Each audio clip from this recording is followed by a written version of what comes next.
지금으로부터 약 36년쯤 되는 것으로 그렇게 기억이 됩니다. 경북 영주에 있는 신광교회를 다닐 때 청년부에서 단합대회로 속리산으로 등반을 가게 되었습니다. 교회 25인승 승합차로 거의 만차가 되어서 떠났던 것으로 그렇게 기억이 됩니다. 요즘이야 뭐 속리산까지, 영주에서 속리산까지 도로가 좋지만 그때는 가는 데만 하더라도 정말 가다가 그렇게 지칠 판이었습니다. 그래도 젊은 청년들이라서 그런지 지치지도 않고 다들 신나했습니다. 웃고 즐기는 가운데 속리산 주차장에 도착을 했습니다. 아내는 중학교 때 수학여행을 속리산으로 갔다가 그 주차장에서 휴가 나온 군인이 모은 그 차에 의해서 학생들이 죽고 다치고 하는 일이 있었는데, 같은 김미자라고 하는 그런 친구는 죽고 우리 정미자는 다리에 큰 부상을 입고 그랬는 안 좋은 그런 기억이 있는 장소인데요. 우리들의 그 최종 목적지는 속리산 정상인 해발 1054m인 문장대였습니다. 문장님하고 성이 같지요. 문장대. 형님이 문장수인데요. 그런데 도착하자마자 청년들은 산에 오를 생각은 하지도 않고 산 밑에서 사진 찍고 또 간식 사 먹고 그렇게 만족하려는 그런 일부 청년들이 있었습니다. 또 어떤 청년들은 평지길인 법주사까지는 가야 되지 않겠느냐, 그렇게 해서 법주사까지 가는 청년들도 있었고, 그런가 하면은 또 일부 청년들은 그래도 갈 때까지는 한번 가보겠다, 그렇게 하면서 오르는 청년들도 있었습니다. 그리고 아주 극소수의 일부 청년들이 산 정상을 목표로 이렇게 도전에 나섰습니다. 저는 어느 그룹에 속했을까요? 저는 그래도 한 명이라도 더 정상을 같이 올랐으면 하는 마음에서 갈 때까지는 가보겠다 하는 그런 그룹에 속해서 산을 오르게 되었습니다. 그런데 산 정상을 목표로 하는 사람과는 금방 이렇게 차이가 났습니다. 도전의식, 목표의식이 결여되어 있기 때문에 뒤쫓아 이렇게 갈 수가 없었습니다. 가다가 중간에 다 포기하면 어쩌지 하는 우려가 현실이 되고 말았습니다.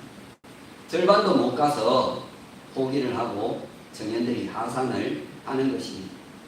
처음부터 산 정상이 목표였던 저는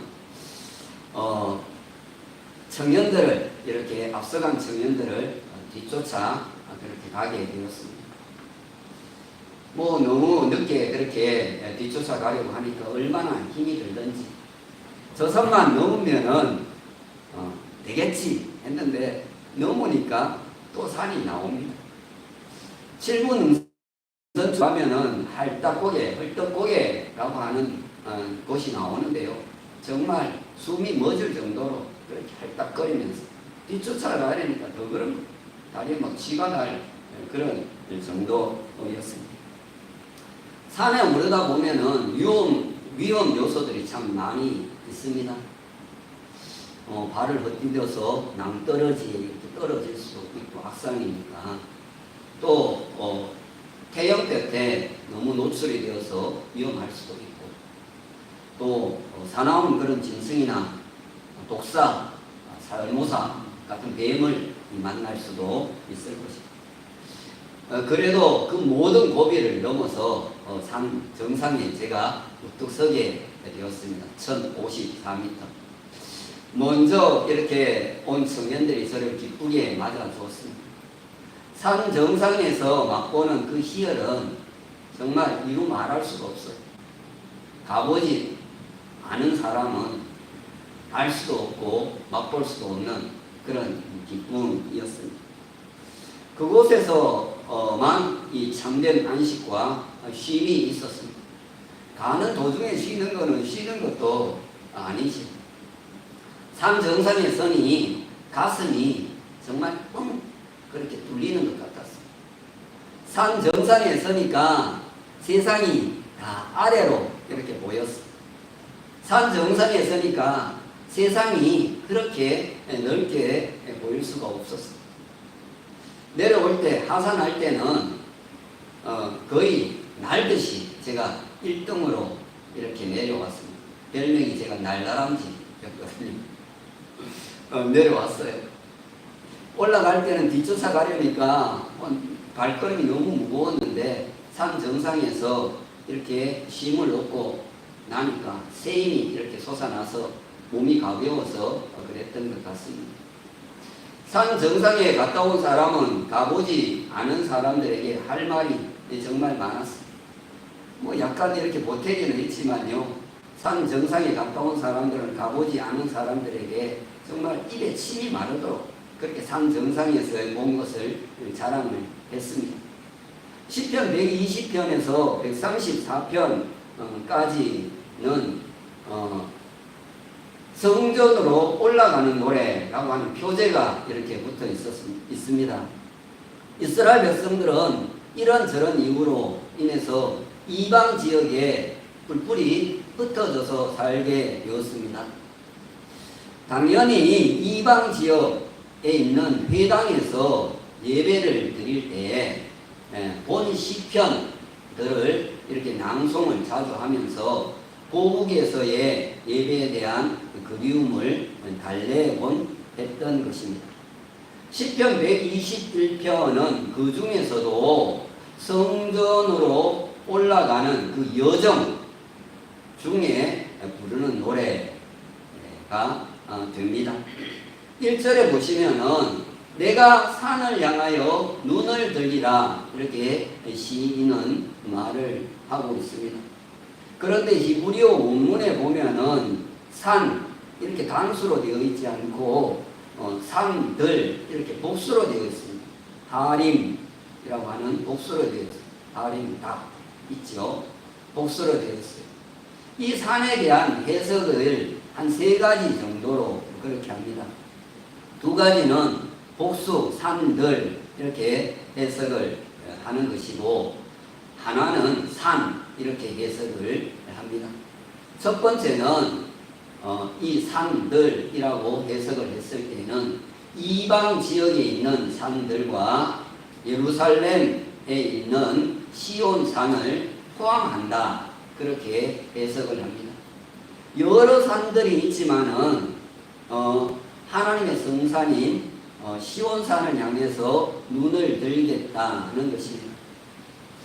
이는 집 근처에 있는 그 산에서 제사를 드리지 않고 하나님의 성전에 올라가서 예배를 드리겠다는 그런 고백이 이어집니다. 2번째는 순례객들의 최종 목적지인 이 시온 예루살렘 성소에 이를 때까지는 계속해서 넘어오는 산들을 향해서 눈을 들겠다는 그런 뜻입니다. 즉 예배의 자리에 나아갈 때까지는 결코 포기하지를 않겠다는 거예요. 3번째는 산, 그렇게 산으로 해석을 해서 예루살렘의 그 성전이 있는 그 시온산만을 향해서 눈을 들겠다는 거예요. 목적지는 오로지 시온산뿐이다. 예루살렘에 있는 시온산뿐이다는 그런 의미가 되겠습니다.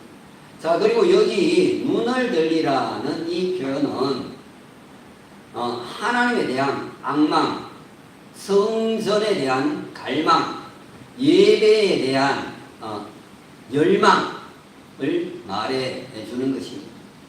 지금 시인은 하나님 앞에 올라가서 예배드리는 그 목마름 때문에 계속해서 문을 들겠다는 그런 고백을 하고 있는 것입니다.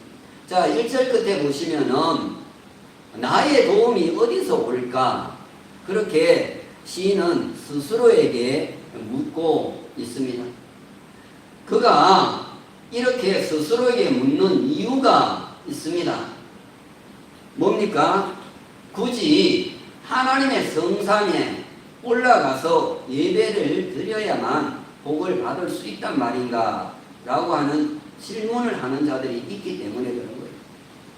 또한 이방인들이 섬기는 산당에서 예배를 드리더라도 복을 받지 않겠느냐라고 말하는 자들이 있기 때문이라는 거예요. 많은 산이 있는데 어디에서 제사를 하건 복을 받지 않겠느냐는 거예요. 그런데 시인은 다른 다른 산에서 제사를 하는 것도, 다른 신을 섬기는 것도 결코 복을 받을 수 없는 것이다 라는 것을 분명히 하고 있다는 겁니다. 2절을 보십니다. 나의 도움은 스스로에게 나의 도움이 어디서 올까? 그렇게 묻고 난 다음에 2절에 보시면은 나의 도움은 천지를 지으신 여호와에게서로다. 이렇게 시인은 고백을 하고 있습니다. 여기 도움에 해당되어지는 이 에체르라고 하는 이 단어는 도움이라고 하는 말 이외에도 구원, 원조, 유익 이런 등등의 뜻을 가지고 있습니다. 시인은 오로지 나의 도움, 나의 구원, 나의 원조, 나의 유익은 천지를 지으신 하나님에게로서부터 온다. 이렇게 확신을 갖고 고백을 하고 있는 것입니다. 자, 3절 이하는 시인 자신이 직접 확실하게 시험을 한 것이라 이스라엘 백성들에게도 하나님 앞에 예배자로서 올라가서 예배를 드려야 된다라고 하는 것을 독려하고 초대하는 그런 말씀이 됩니다. 제가 처음에 서부의 산 정상에 올라간 사람의 경험이 있잖아요. 이미 그것을 맛본 사람으로서 다른 사람들에게 그렇게 하도록 독려를 하고 초대를 하는 게 바로 3절 이하의 말씀이 되어집니다.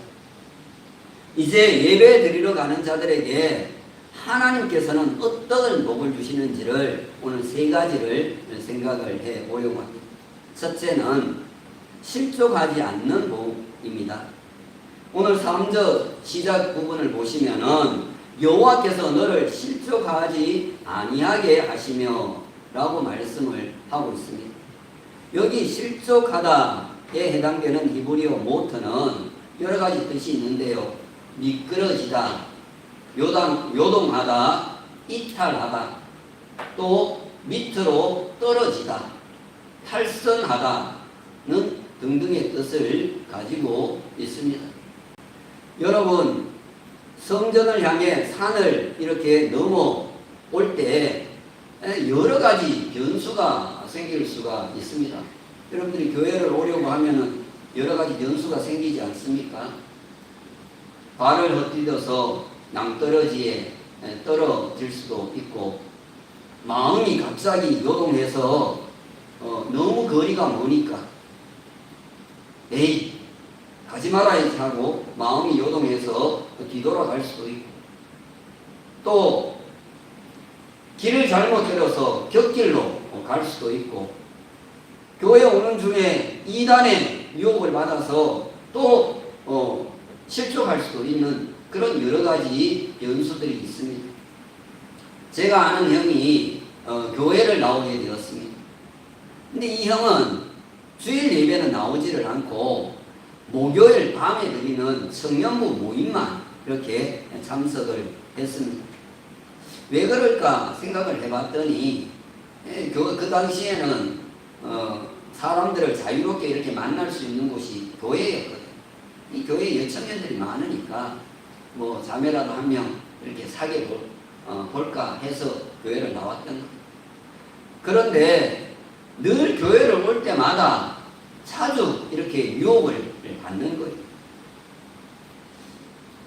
친구들이 노는 곳에 이렇게 들렸다가 친구들이 술 마시고 합투 치고 노니까 자기도 옛날에 그렇게 했던 곳이니까 거기에서 이렇게 그것을 보면서 거기에 눌러 앉았다가 교회 예배에 청년부 모임에 이렇게 자주 빠짐을 했던 거예요. 무사히 교회까지 오는 경우는 거의 드물었어요. 대부분은 유혹을 받아서 탈선을 그렇게 했던 것이. 반대의 경우도 하나 말씀을 소개를 하려고 합니다. 어떤 제가 아는 그 청년이 그 가정에서 혼자서 처음으로 이렇게 교회를 나오게 되었습니다.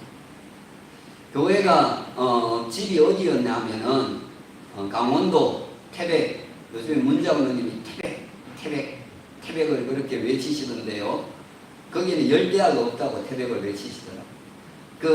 태백 동점역 근처에 이렇게 살았습니다.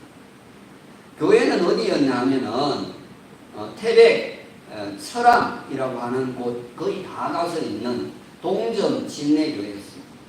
지금은 교회 이름이 바뀌었는 걸로 알고 있는데 거기에 있었어요.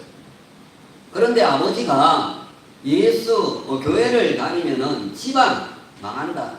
딸을 너무 사랑했거든요. 딸이 하나밖에 없었는데 딸을 너무 사랑했는데도 이 교회 문제는 이게 용납이 안 되는, 집안 말아먹는다고. 주일 아침이 되면은 이 여청년이 있는 그 방의 문을 바깥으로 자물쇠로 이렇게 잠궈 버리는 거예요. 그러다가 예배가 시작될 무렵이면 지금은 뭐 풀어놔도 교회를 갈 수가 없겠다 싶을 정도가 되면은 문을 열어주는 거, 이 생리 현상도 있지를 않습니까? 그러면은 이 자매는 곧장 그 길로 해서 설길로 뛴다는 거예요. 도로로 돌아가면은 뭐 예배가 끝날 때 무렵이야 갈 수 있을 것 같으니까 설길로 뛰는 거예요. 거기까지 교회가 10리가 넘어요. 넘는 길이에요. 제가 잘 알거든요. 걸어도 봤지만. 가는 그 철길로 가다 보면은 철다리도 나오고 터널도 나옵니다. 그런데 죽기 살기로 이렇게 끼어 갔다는 거예요. 가다 보면은 열차를 만날 수도 있고 발을 헛디뎌서 강 밑으로 떨어질 수도 있지를 않겠습니까? 그 양원역인가 하는 그 영화를 보면은 거기 양원 그 지역을 이렇게 배경으로 하는데 그 영화를 한번 보시면 제가 추천을 하는데 좋더라고요. 보시면은 그 열차가 오니까 가다가 철길 옆에 이렇게 잠시 피할 수 있는 그 공간이 있는데 거기에서는 네요. 근데 어쨌든 한 번도 이렇게 사고를 당한 적이 없다는 거예요. 그렇습니다, 여러분. 하나님 앞에 예배 드리러 가는 자를 하나님께서는 이렇게 모든 유혹으로부터 지켜주신다는 그런 말씀입니다. 둘째는 그늘이 되어주시는 복입니다. 오늘 5절 후반부를 보시면 여호와께서 내 오른쪽에서 내 그늘이 되시나니 라고 말씀을 하고 있습니다. 여기 그늘은 당연히 보호를 뜻하는 거지. 예배 드리러 나가는 자들은 하나님께서 그늘이 되어서 보호를 해 주신다는 말씀입니다. 무엇으로부터 보호해 주시는지가 6절에 나옵니다. 바로 낮의 해와 밤의 달로부터 보호를 해 주신다는 것입니다. 팔레스타인 이 지역에는 이 태양은 거의 살상무기와 같다고 그렇게 얘기를 합니다. 태양의 열기가 무서운 위력을 가지고 있다는 거예요. 열왕기하 4장에 보시면은 엘리사를 공개한 수넴 여인이 나옵니다. 남편이 나이가 많았고 자식이 없었습니다. 엘리사 선지자가 이를 알고 이 가정을 위해서 복을 이렇게 빌어주게 됩니다. 그러자 이듬해에 그 여인이 아들을 낳았습니다. 얼마나 귀한 그런 아들이었겠습니까? 이 아들이 어느 정도 성장했던 것 같습니다. 그런데 이 금지 오격 같은 이 아들이 수술을 할 때 들에 있는 아버지에게 나갔다 돌아와 그만 엄마 품에서 죽고 맙니다. 왕하 4장 18절부터 20절 말씀을 참고를 하면 좋겠습니다. 학자들에 따르면은 바로 이 아이가 일사병, 태양열을 너무 쬐어서 일사병으로 죽은 것으로 그렇게 추정을 하고 있습니다. 물론 엘리사 선지자가 살려주었습니다. 그런가 하면 요나서 4장 8절에도 해가 요나의 머리 위에 재임에 그가 혼미하게 되었다는 그런 말씀이 나옵니다. 그 정도로 이 태양볕은 무섭다라는, 태양볕만 무서운 것이 아닙니다. 카일 델리치라고 하는 신학자에 따르면은 근동 지역의 노천에서 달빛을 맞으며 잠을 자는 경우에는 심한 현기증을 일으킬 수도 있고, 심하면은 정신 이상 증세를 불러올 수도 있고, 종국에 가서는 사망할 수도 있다. 그렇게 얘기를 했습니다. 여러분, 먼 곳으로부터 예배를 드리러 이렇게 오려고 하면은요, 오는 길에서 며칠씩 잠을 자야 하지 않습니다. 그러니까 이 태양볕, 달빛이 그렇게 무서움이 대상이 되어지는 것입니다. 그런데 하나님께서 해와 달이 상하거나 해하지 못하도록 그늘이 되어 보호해 주신다는 그런 말씀입니다. 이스라엘 백성들에게는 그런 역사적인 추억이 있지요. 하나님께서 광야 40년 동안 구름기둥으로 불기둥으로 그렇게 지켜서 낮의 해와 달이 상하거나 해하지 못하도록 지켜주셨습니다. 우리 하나님은 비가 오는 날에는 오른쪽에서 우산을 받쳐주고, 해가 쨍쨍 내리쬐는 날에는 오른쪽에서 양산을 받쳐주시는 그런 좋으신 하나님이십니다. 셋째는 모든 환난을 면하게 해주시는 복입니다. 7절 전반부를 보시면 여호와께서 너를 지켜 모든 환난을 면하게 하시며 라고 말씀을 하십니다. 예배드리러 나가는 그 길에는 온갖 위험들이 도사리고 있습니다. 며칠씩 그렇게 예배드리러 오려고 하면은 강도 건너야 하지 않습니까? 물의 위험이 있죠. 산을 넘어오면은 산의 위험이 있어요. 짐승, 사나운 짐승을 만날 수 있고, 악한 사람을 만나서 목숨을 잃을 수도 있는 거예요. 말 그대로 사망의 음침한 골짜기를 통과해서 예배 자리로까지 나오는 것. 그런데 전혀 걱정을 할 필요가 없다는 것입니다. 7절 끝부분에 보시면은 여호와께서 내 영혼을 지키시리로다 이렇게 말씀을 하고 있기 때문입니다. 여기 영혼으로 해석되어진 이 히브리어는 네페시라고 하는 단어가 쓰였는데요. 생명, 목숨이라고 하는 그런 뜻으로도 번역이 되어지는 그런 단어입니다. 그렇습니다, 여러분. 우리 하나님은 예배드리러 나아가는 자들의 생명, 목숨뿐만 아니라 영혼도 지키시는, 그런 모든 악한 세계로부터 지키시는 하나님이 되십니다.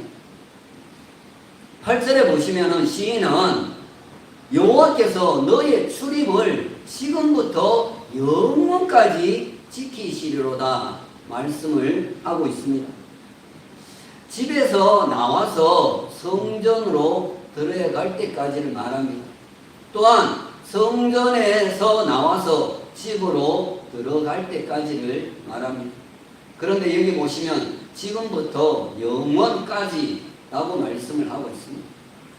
이 말을 예수 믿는 우리에게 적용을 시키면은 예수 믿기를 시작한 때부터 천국 갈 때까지 라는 그런 의미가 되어지는 것입니다. 여러분, 그렇습니다. 우리 하나님은 예배 드리러 가는 자들을 실족치 않게 또 그늘이 되어서 보호를 해주시고 모든 환난을 면하게 해주십니다. 그뿐만이 아니라는 거예요. 하나님을 제일 주의로 하나님을 모든 삶의 가장 첫 번째 자리에 놓고 예배자로 살아가려고 하는 자들의 모든 그런 것을 삶의 전반에 걸쳐서 하나님께서는 실족하지 않게 또 그늘이 되어 보호해 주시고 모든 환난으로부터 생명을 지켜주신다는 거예요. 그러니까 예배가 우리의 삶의 전반에 영향을 미친다. 그렇게 보시면 틀림이 없는 거예요. 그래서 예배 드리는 것이 그렇게 중요하다 말씀을 드리는 것입니다. 마가복음 2장에 보시면은 예수님께서 가버나움의 한 집에 들어가셨다는 소문을 사람들이 듣게 됩니다. 소문을 듣고 많은 사람들이 몰려와서 집에 문 앞까지 설 곳이 없게 되었습니다. 용신할 수 없게 되었다. 옛날 성경에 그렇게 얘기를. 몸을 이렇게 돌이키는 것도 돌리는 것도 어려울 정도로 그렇게 많이 사람이 몰려온 것입니다. 예수님께서 말씀을 그들에게 가르치고 있을 때에 사람들이 한 중풍병자를 4사람에게 메어서 예수님에게로 데리고 옵니다. 나왔습니다. 그런데 사람들이 너무 많아서 집 안으로 도저히 들어갈 수가 없게 되었습니다. 이런 상황이었는데도 그들은 결코 포기를 하지를 않았다라는 것. 그 계신 곳에 집에 지붕을 뚫고 구멍을 내어서 그 환자가 누인 그 침상을 그 집 안으로 달아내렸다는 거예요.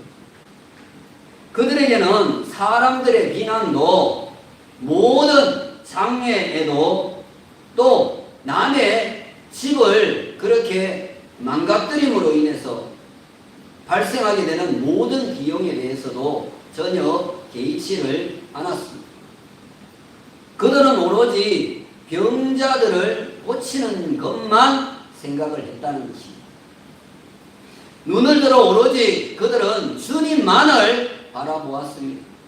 주님이 주실 축복만을, 복만을 바라보았습니다. 그때 예수님은 그들의 믿음을 보시고 그 중풍병자를 고쳐주셨습니다. 그러니 여러분, 우리 모두도 주님을 바라볼 수 있기를 주님의 이름으로 축원합니다. 이런 복음송이 있습니다. 바라보자 바라보자 바라보자 바라보자 구원의 예수님, 사망 권세 사라지고 믿음 소망 충만한 구원의 예수님.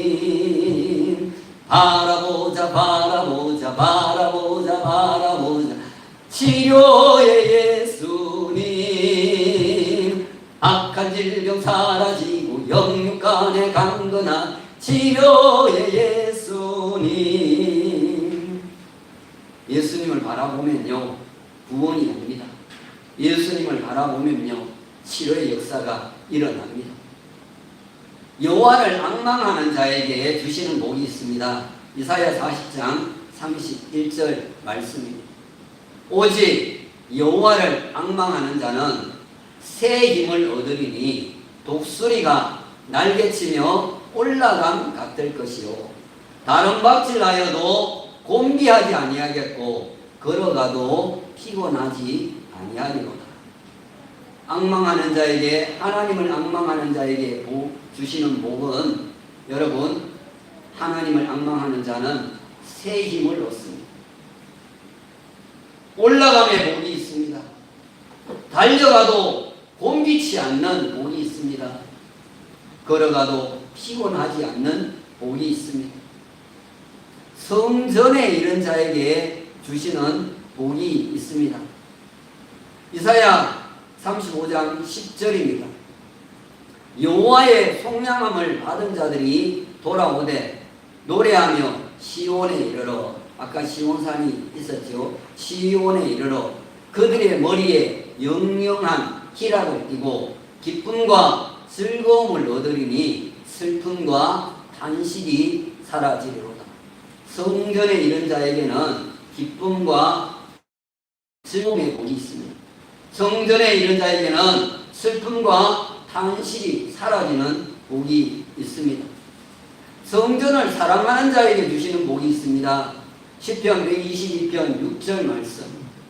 예루살렘을 사랑하는 자는 형통하리로다. 성전을 사랑하는 자는 형통의 복이 있습니다. 우리 모두가 하나님 앞에 예배 드리는 자로 살아서 주님이 주시는 이 복이 지금부터 영원까지 임하게 되기를, 누리게 되기를 주님의 이름으로 축원합니다. 오늘 주신 말씀을 생각하면서